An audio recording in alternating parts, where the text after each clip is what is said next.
Hi friends, welcome to my channel. ఇంటికి వచ్చిన court నోటీసుల గురించి అమర్ నిలదీస్తూ ఉండగా డైవర్స్ పేపర్స్ని చూశాడేమో అని మనోహరి టెన్షన్ పడుతూ ఉంటుంది. ఏంటి మనోహరి, నువ్వు అన్నీ దాస్తావా మా దగ్గర నుంచి? ఎవరో పక్క వాళ్ళు చెప్తే మేము వినాలా? ఇంకా ఎన్ని దాచావు అని అమర్ అడుగుతూ ఉండగా చెప్పేస్తాను అని అంటుంటుంది మనోహరి. ఎప్పుడు చెప్తావు? మాకు తెలిసాకనా అని అమర్ అరుస్తూ ఉండగా, ఇలా నీ గురించి విషయాలని పక్క వాళ్ళ గురించి తెలుసుకోవడం బాలేదు మనోహరి గారు అని బాగి అంటుండగా, పెద్దవాళ్ళు మొన్న రణ్వీర్తో ప్రాబ్లం, ఇప్పుడు ఇంటికి కోర్టు నోటీసులు, ఏంటమ్మా ఇవి అసలు అని అంటుండగా, అది అమర్ అది అని అంటూ మనసులో మాత్రం ఇక చెప్పేయకపోతే మోసం చేశానేమో అని నన్ను ఇంటి నుండి గెంటేస్తాడు అని మనసులో అనుకుంటూ రణ్వీర్ని నేను అని ఏదో చెప్పబోతూ ఉండగా, ఇంటికి వచ్చిన కోర్టు నోటీస్ గురించి అడుగుతుంటే రణ్వీర్ గురించి చెప్తున్నావేంటమ్మా అని పెద్ద అయిన మనోహరిని కసరగానే షాకింగ్గా చూస్తుంటుంది మనోహరి. ఆ కోర్టు నోటీస్ ఏంటో మీరు చూడలేదా అని మనోహరి అడుగుతుండగా, చూడలేదు అని అంటూ అందులో ఏముంది, రాత్రి ఆ నోటీస్ని ఓపెన్ చేసి చూడబోతూ ఉండగా అమర్ గారు ఆపేశారు అని అంటూ బాగి చెప్పడం స్టార్ట్ చేస్తుంది. ఆ నోటీస్ని ఓపెన్ చేసి చూసే టైంలో అమర్ ఇలా అంటుంటాడు, అది మనోహరి పర్సనల్, ఓపెన్ చేస్తే బాగోదు, వద్దు అని అమర్ అనగానే చూడడం ఆపేస్తాడు రాథోడ్. ఇక అమ్మయ్య అని ఊపిరి పీల్చుకున్న మనోహరి అనాథాశ్రమం గురించి, అనాథాశ్రమం ల్యాండ్ ఉన్న దాన్ని వేడొకడు పోకిరి విధవ నాది అంటూ గొడవ చేస్తున్నాడు, అందుకనే కోర్టులో కేసు ఫైల్ చేశాను, దానికి సంబంధించిన నోటీస్ అని మనోహరి మాట మార్చగానే, ఏదైనా అవసరం ఉంటే నాకు చెప్పు, కానీ ఇలా దాచకు, కోర్టులో హెల్ప్ కావాలి అంటే నన్ను అడుగు అని అనగానే అమ్మయ్య అని అనుకుంటూ మనోహరి అక్కడి నుండి ఆ నోటీసులు పట్టుకొని వెళ్ళిపోయి చూసి చాలా షాక్ అవుతుంది. అవి నిజంగా డైవర్స్ నోటీసే. నేను చంపానని రణ్వీర్కి అనుమానం వచ్చినందుకే డైవర్స్ నోటీస్ పంపించాడు. ఒకవేళ కన్ఫర్మ్ అయిపోతే నన్ను ఖచ్చితంగా చంపేస్తాడు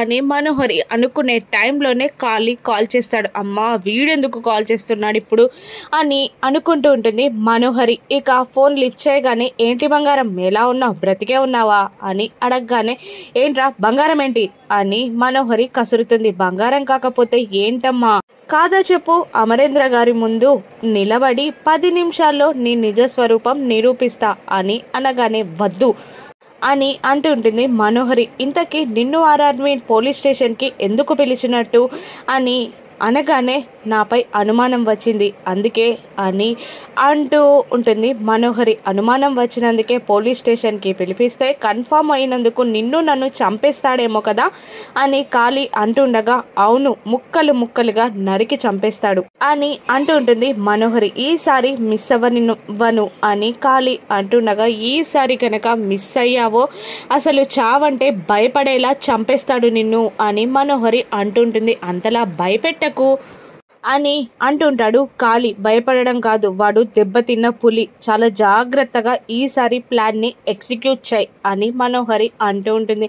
అలాగే నీ ఎక్స్ హస్బెండ్ని చంపేసి డైరెక్ట్గా అక్కడికి వచ్చేస్తా, అప్పుడు నన్ను పెళ్లి చేసుకుంటావో సరే, లేదంటే నీ నిజ స్వరూపం అక్కడే బయట పెట్టేసి మొత్తం తేల్చేస్తా అని అంటూ కట్ చేస్తాడు కాళీ. ఇక ఇంటి చుట్టూ సీసీటీవీ కెమెరాలని ఫిట్ చేయిస్తాడు రణ్వీర్. ఇక అతను ఎక్స్ప్లెయిన్ చేస్తూ, ఎవడైనా గేటు దూకినా, గేట్ నుంచి వచ్చినా, గోడ దూకినా అన్నీ మీకు ఇన్ఫర్మేషన్ వస్తాయి, మెసేజ్ టోన్ వస్తుంది అనగానే ఆ మనిషిని వెళ్ళి దూకమంటాడు రణ్వీర్. అన్నట్టుగానే ఫోన్కి మెసేజ్ వస్తుంది. ఇక అతను వెళ్ళిపోగానే, ఇంత సెక్యూరిటీ అవసరమా అని మనుషులు అడుగుతూ ఉండగా, ఇక రణ్వీర్, అవసరమే, మొన్న మీరుండగానే కదా నన్ను పొడవడానికి ట్రై చేసింది, అయినా వాడు కసితో చెయ్యట్లేదు, వాడి కళ్ళలో భయం కనబడింది, వాడాగినా కూడా వాడి వెనకాలన్న వ్యక్తులు నన్ను చంపకుండా ఆగరు అని రణ్వీర్ అంటుంటాడు. మరోవైపు సాయంత్రం పూట పిల్లలు ఇంటికి వచ్చే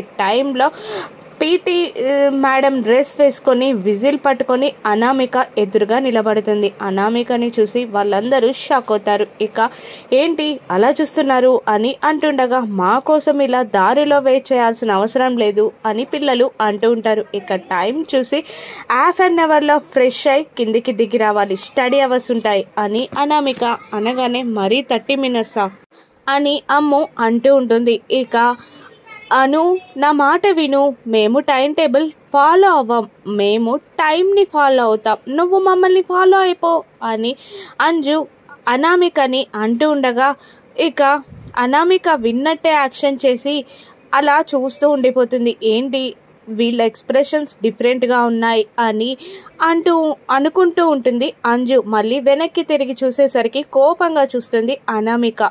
ఓహో మా మాట వినవా అని అంటూ ఉంటుంది అంజు. ఇప్పుడు మేము నువ్వు చెప్పింది చేయకపోతే ఏం చేస్తావో అని అంజు అడుగుతుండగా నా దగ్గర ఒక సొల్యూషన్ ఉంది అని అంటూ అమర్కి వీడియో కాల్ చేసి care taker Anamika reporting sir అని అంటూ పిల్లలు 2 మినిట్స్ స్కూల్ నుంచి లేట్గా వచ్చారు, 30 మినిట్స్లో ఫ్రెష్ అయి స్టడీ అవర్స్కి కూర్చోమంటుంటే కుదరదు అంటున్నారు అని కంప్లైంట్ చేసి పిల్లల వైపు కెమెరా చూపించగానే పిల్లలు వణుకుతూ ఉంటారు. అంజు మాత్రం అక్కడ నుండి పారిపోతుంది. ఏంటి ఇంతసేపు మాట్లాడావు కదనే అంటూ అంజుని కెమెరా ముందుకి తోసిస్తారు పిల్లలు రాతోడు కలిసి. ఇక లేదు డాడీ 10 మినిట్స్ చాలు అంటూ పిల్లలందరూ అక్కడ నుండి పరిగెడతారు. ఇక లోపలికి వచ్చిన అనామికని బాగి ఇలా అంటుంటుంది, ఇంకొకసారి ప్లీజ్ ఆయనని అడ్డు పెట్టుకోకండి, మీ మాట వినకపోతే నేను సర్ది చెప్తాను పిల్లలకి. కానీ ఇప్పటికే పిల్లలు ఎగ్జామినేషన్ టెన్షన్లో ఉన్నారు, వాళ్ళకి ఇంకా స్ట్రెస్ పెంచడం కరెక్ట్ కాదు,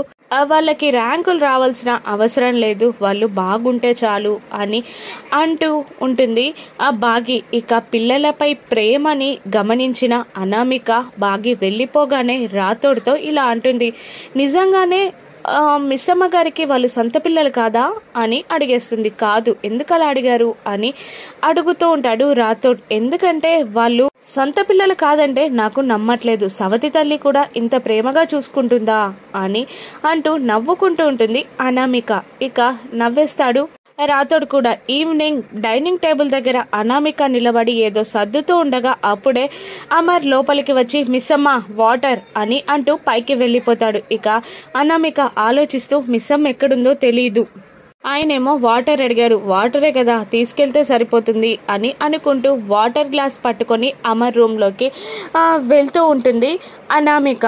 అది గమనిస్తాడు రాతోడ్. ఈ అమ్మాయి ఎందుకు వెళ్ళిందో అని అనుకుంటూ ఆయన మిస్సమ్మ రూమ్లోనే ఉండుంటుందిలే అని అనుకుంటూ ఉంటాడు.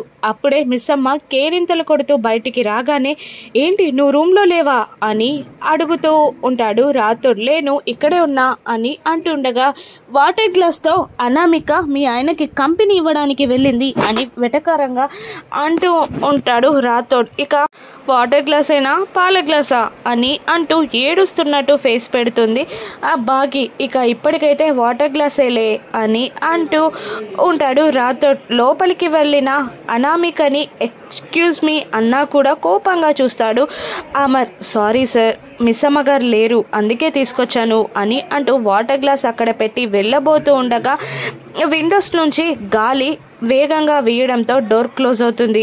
అయ్యో సార్ గాలికి పడినట్టుంది, నేను ఓపెన్ చేసుకుని వెళ్తాను అని అంటూ డోర్ ఓపెన్ చేయబోతుంటుంది అనామిక.